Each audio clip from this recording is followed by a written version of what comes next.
Harka fuunee daawwattoota keenya OBN International oduu qabannee dhiyaanne irraa oduu waliin anabdii fiixeeti.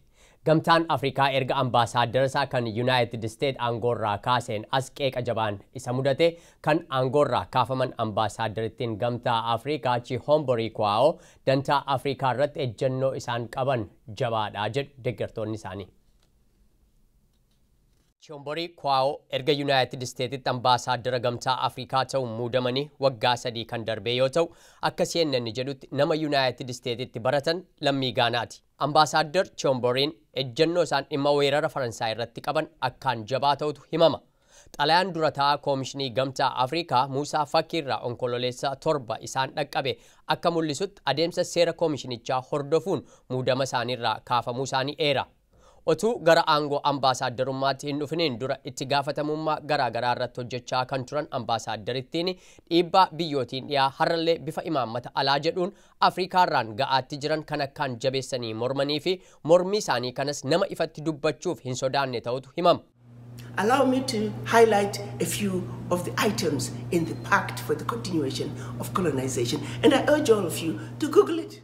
Aangorraa kaafamuun ambaasaaddarittii ejjennoo isaan dhimma kanarratti qaban ukkaamsuuf kan aggaamamedha kan jedhan lammiileen Afrikaa biyyoota dhiyaa keessa jiraatan gamtaan Afrikaa dogoggora jabaa dalagee jechuun hatattamaan ambaasaaddarittii akka gara aangoo isaaniitti deebisaniif gama intarneetaan mallattoo deeggarsaa sassaabaa jiru akka CNN jedhutti. Ambaasaaddarittii aangoo isaaniirraa kaasuu dudduuba harka yookiin dhiibbaa biyyoota kanaan dura Afrikaa koloneeffatanii baraniitu jira kan jedhan deeggartoonni kun har'allee isaan dhihaa bifa haaraan Afrikaa kan koloneeffachuu fedhan fakkaatu jedhu. Dubbi himtuun koomishinii gamtaa Afrikaa Eebaa Kolaandoo akka CNN'tti himanitti ilaalcha ambaasaaddarittiin qaban ukkaamsuuf muudama isaaniirraa kaafaman yaadi jedhu dogoggora akka ta'e ibsanii kun adeemsuma dippiloomatiin tokko keessa darbu kan biyyoota biraattis baratame akka ta'e erga himaniin booda ambaasaaddarittiin tajaajila waggaa 3 booda muudamni siyaasa isaanii gara xumuraatti waan dhufeef malee muudama isaaniirraa kaafamuun adaba miti jedhani. Pireezidantiin Gaanaa duraanii Jeerii Joon kanneen murtoon gamtaa Afrikaa kun akkaan isaan mufachiise keessaa nama tokko. Jeeriin akka Tiwiitarii isaanii irratti barreessanitti dippiloomatiin kun dhiibbaa Faransaay Afrikaarraan geessistu jabeessanii kan morman nama ilaalchaaf ejjennoon isaanii hin raafamne dubartii jabduu yoo ta'an kanneen murtoo kana murteessan ammoo isaan sammuun isaanii har'ayyuu kolonii jaraa jalaa hin baanedha jechuun murtoo gamtaa Afrikaa qeeqanii jiru. Hidhattoonni Kurdii daangaa Turkii fi Siiriyaa gadhiisanii hanga ba'anitti Tarkiin guyyoota 5 tarkaanfii naannichatti fudhataa jirtu akka dhaabduuf walii galte. Gabaasa Aljaziiraa mirkanaa Taaddasaatu dhiyeessa.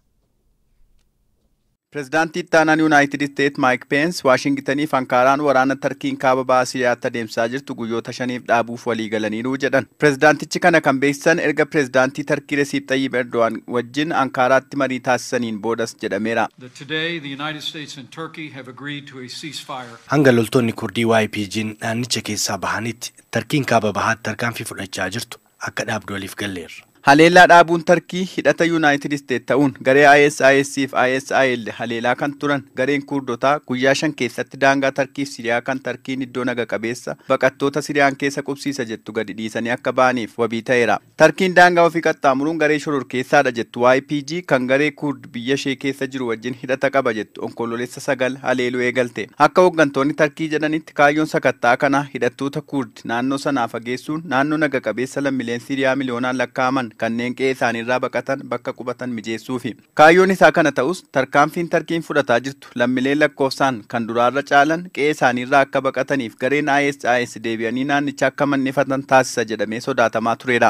Mike Pence gara Tarkiitti imaluun pireezidaantii Tarkii Resiip Xayyib Erdo'an wajjin erga mari'atanii booda guyyoota 5f Tarkiin sakattaa kaaba bahaa Siriyaatti jalqabde akka dhaabduu fi hidhattoonni Kurdi guyyoota 5 kana keessatti naannoo daangaa Tarkii fi Siriyaa gadi lakkisanii akka ba'an waliif galan. Raashiyaan gama isheetiin waliigaltee Tarkii fi United States Tarkiin sakattaa taasisaa jirtu yeroof akka dhaabdu walii galan beekuu akka barbaaddu beeksifteetti. Dubbii himaan ministeera dhimma alaa Raashiyaa Dmitry Peskov waliigaltee Tarkii fi United States ilaalchisee odeeffannoo Tarkii irraa argachuu barbaannaa jedhan. Pireezidaantiin Tarkii Resiip Xayyib Erdo'aniif ginti isaanii kan Raashiyaa Vladimir Putin dhimma Siriyaa ilaalchisee kibxata dhufu kibba Raashiyaatti wal arguun ni mari'atu jedhameera. Akka gabaasa Amnesty Internationalitti Tarkii finciltoonni Siriyaa yakka waraanaa raawwataniiru. Humnoonni Tarkii seera cabsuun yakka waraanaa raawwachuun lammiilee hedduu lubbuun darbee dhufeera. Haleellaan seeraan alaa raawwatameera jechuun Amnesty International Tarkii himateera. Dhaabbanni biyyoota gamtoomanii gama isaatiin Tarkiin haleellaa geggeessaa jirtu dhaabuuf waliigalteerra ga'uu galateeffateera. Barreessaa olaanaan dhaabbata biyyoota gamtoomanii Antonio Guterres Tarkiin haleellaa geggeessaa jirtu akka dhaabduuf sochii taasifame galateeffatanii lammiilee Siiriyaaf eegumsi cimaan taasifamuu akka qabu dhaaman. Gareen hidhattootaa Kurdi gama isaatiin waliigaltee kana akka hojiirra oolchu ibseera. Ajajaan YPG Mazlaum Abdii gareen hidhattootaa Kurdi waliigaltee lola dhaabuu Ankaaraa hojiirra kan oolchu ta'uu ibsan. Manni maree nageenyaa dhaabbata biyyoota gamtoomanii gama isaatiin waliigalteechi hojiirra kan oolu taanaan gaarii ta'uu ibse. Pireezidaantiin Yuunaayitid Isteet Doonaald Tiraamp gama isaaniitiin qoqqobbiin isaan hooggantoota Tarkiirra kaan waliigalteerra akka gaamu kan taasise ta'uu ibsan. Kanaanis gareen Kurdi waliigalteerra gaametti gammadoodha jedhan Doonaald Tiraamp. Pireezidaantiin Tarkii hojii sirrii hojjetanii isaaniif kabaja guddaan qabas jedhan. Ministeerri dhimma alaa Tarkii Mevlut Cavusoglu Tarkiin loltoonni Kurdi naannicha dhiisanii akka baaniif yeroof sakattaa geggeessaa jirtu akka dhaabde himan. Garee Yuunaayitid Isteet barbaachisummaa naannoo nagaa uumuu Tarkiin dhiyeessite amananiiru. Humni Tarkii naannicha akka to'atuuf waliigalteerra geenyeerras jedhan. Pireezidaantii itti aanaan Yuunaayitid Isteet Maayik Peens erga Tarkiin yeroof haleellaa geggeessaa jirtu dhaabuuf waliigaltee qoqqobbiin akka irra hin kaa'amne dubbatan. Waliigalteen kun hojiirra oolaan Yuunaayitid Isteet qoqqobbii biroo Tarkiirra kan hin keenye ta'us himan. Loltoonni Kurdi naannicha keessaa baanaan qoqqobbiin dinagdee Tarkiirra kaa'amee ture kan irraa kaafamu ta'us dubbataniiru.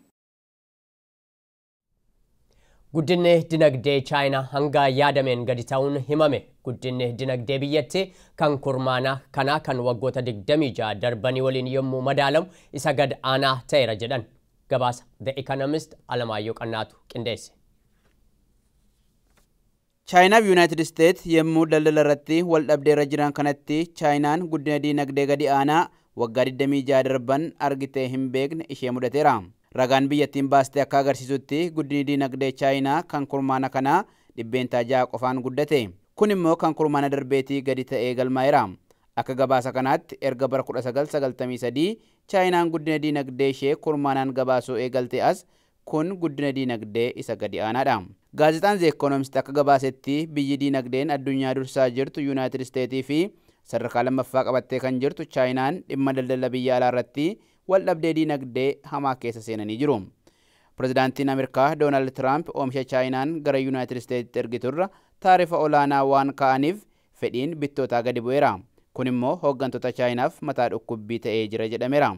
Akka Doonaald Tiraamp jedhanitti imaammanni Chaayinaa irra taarifa dabalataa kaa'uu meeshaalee biyya alaatii galan irratti gatii dabaluun lammiileen Ameerikaa oomisha biyya keessatti oomishamu akka bitataniif kan dhiibbaa godhudha.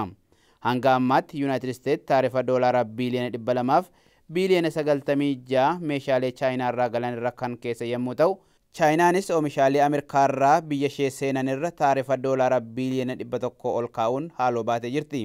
Dhaabbanni maallaqaa addunyaa IMF akka gabaasetti dorgommiin taarifaa walirra kaa'uu Yuunaayitid Isteetiif Chaayinaa gidduutti adeemaa jiru guddina dinagdee addunyaa kan bara 2019 3% xiqqeessuu akka danda'u raaguusaa The Guardian gabaasee jira. Poolisiin Faransaay nama biyyattii irratti haleellaa jabaa raawwachuuf qophiitti ture tokko to'achuusaa beeksise.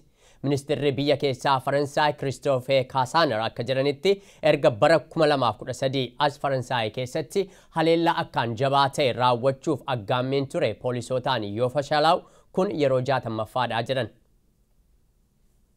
Dargaggeessi haleellaa fulbaana 11 bara 2001 Yuunaayitid Isteet irratti raawwate sana kaka'umsa godhachuun badii wal fakkaataa Faransaay irratti dhaqqabsiisuuf qophiitti ture kun xiyyaara butuu dabalate bakkeewwan murteessoo ta'an irratti haleellaa shororkeessummaa raawwachuuf nama karoora baafatee qophaa'aa ture ta'uudha kan poolisiin Faransaay beeksise. Kamisa kaleessaa ministeerri dhimma biyya keessaa Faransaay Christophe Castaner televiziyoona biyyattii irratti akka dubbatanitti namni kun yeroo ammaa to'annaa poolisii jala jiraa jedhan. Dargaggeessi jedhame kun wayita qabametti meeshaalee waraanaa haleellaa sanaaf isa gargaaran qindeeffachuu fi haala duree tokko tokko mijeeffachuutti akka tures dubbataniiru ministeeriin kun. Dargaggeessa kana hordofaa kan ture dameen tikaa biyyattii akka beeksisetti sochiin nama kanaa sadarkaa karooraarra kan ture ta'us to'annoo jala oolchuuf kan murteessine garuu meeshaalee waraanaa haleellaa sana raawwachuuf isa gargaaran gara filachuutti waan sochii eegaleefii jedhu. Namni kun nama umriin gannoota 20 keessatti argamu ta'uu kan ibse poolisiin Faransaay yeroo dhiyoon as garuu amalli shororkeessummaa irraa mul'achuu jalqabuutu akka inni ija tika biyyattii keessa seenu taasisee jedha. Haga ammaatti qaama biraa waliin hidhata qabaachuunsaa kan ifa hin taane shakkamaan kun yaada shororkeessummaasaa kan qooddatan gargaartota qabaachuuf dhiisuun isaa qoratamaa jiraa jedhu aangaa'oti. Ministiriin dhimma biyya keessaa Faransaay kan odeeffannoo kan uummataaf akka ifa ta'u barbaadan waajjira olaanaa poolisii biyyattii keessatti onkololeessa 3 bara 2019 poolisiin yeroo dheeraaf aangoorra ture tokko miiltowwan hojii isaa nama 4 irratti ajjechaa erga raawwateen booda. Gochi sun kaka'umsa shororkeessummaa of keessaa qabaachuu akka malu kan eere poolisiin biyyattii wayita sanatti namni gocha sana raawwate poolisiin ajjeefamuu isaas eeree ture. Faransaay bara 2015 fi bara 2016 haleellaan shororkeessitootaa yeroo adda addaatti erga irratti raawwateen as ejjennoo isheen shororkeessummaa irratti qabdu akkaan jabaataa kan dhufee fi xiyyeeffannoo isaan dhimma tikaa irratti qabanis jabaachaa kan dhufe ta'uu kan gabaase madda oduu ABC'ti. Egaan daawwattoota keenya oduun har'aaf jenne kanuma gama kootiin nagaatti.